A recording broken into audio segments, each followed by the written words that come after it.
আর স্পেসিফিকভাবে রাষ্ট্রপতি সরাসরি নির্বাচনের বিষয়টা এই জন্য বলা হয়েছে যে আপনারা দেখেন যে যে কোনো যারা সর্বোচ্চ পর্যায়ে থাকবে জনপ্রতিনিধি হবে তারা সরাসরি ভোটে নির্বাচিত হবে, যেহেতু নির্দলীয়। হ্যাঁ, আর একটা প্রস্তাবনা আমরা দিয়েছি যে রাষ্ট্রপতি পদে যিনি নির্বাচন করবেন তিনি নির্দলীয় ব্যক্তি হবেন, অর্থাৎ কোনো দলের সদস্য হতে পারবেন না।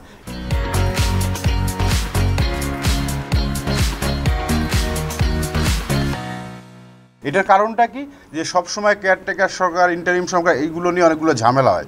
আমরা স্থায়ী সমাধান করতে পারি। রাষ্ট্রপতি যদি ওইভাবে নির্বাচিত হয়, যেহেতু রাজনৈতিক দলগুলো বলছে যে তারা রাষ্ট্রপতি প্রধানমন্ত্রীর ক্ষমতার ভারসাম্য আনবেন, ফলে উনি ক্ষমতা পাবেন এবং এই ইন্টারিম সময় অর্থাৎ নির্বাচনকালীন সময় কিন্তু তার নেতৃত্বেও একটা তত্ত্বাবধায়ক সরকার হতে পারে। তাহলে দুটা কিন্তু সংবিধানের যে বিষয় আছে যে অনির্বাচিত ব্যক্তি ক্ষমতায় আসতে পারবে না, সেই সমাধানও হয়ে গেল এবং তার সঙ্গে অন্যান্য যারা আছে তাদেরকে নিয়ে তিনি কিন্তু একটা তত্ত্বাবধায়ক সরকার ব্যবস্থা কায়েম করতে পারে। তো এইটা আমরা একটা প্রস্তাবন করেছি। আর স্পেসিফিক যেটা যে নির্বাচন কমিশনার তো কিভাবে তারা নিয়োগপ্রাপ্ত হবে, সেটা আমাদের প্রস্তাবনা হচ্ছে যে সংসদে যে দলগুলো থাকবে, বিশেষ করে সরকারি দল, বিরোধী দল, তাদেরকে নিয়ে একটা বডি হবে।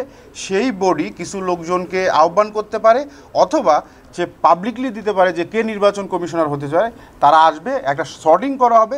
সর্টিং করার পরে 5 জন বা 7 জন করার পরে তারা একটা শুনানিতে অংশ নেবে। সেখানে জনগণ দেখবে যে কেউ ওখানে প্রশ্ন করতে পারবে এবং একটা মেকানিজমের মধ্য দিয়ে তখন ঠিক হবে যে কে আসলে প্রধান নির্বাচন কমিশনার হচ্ছে, কে অন্যান্য কমিশনাররা হচ্ছে।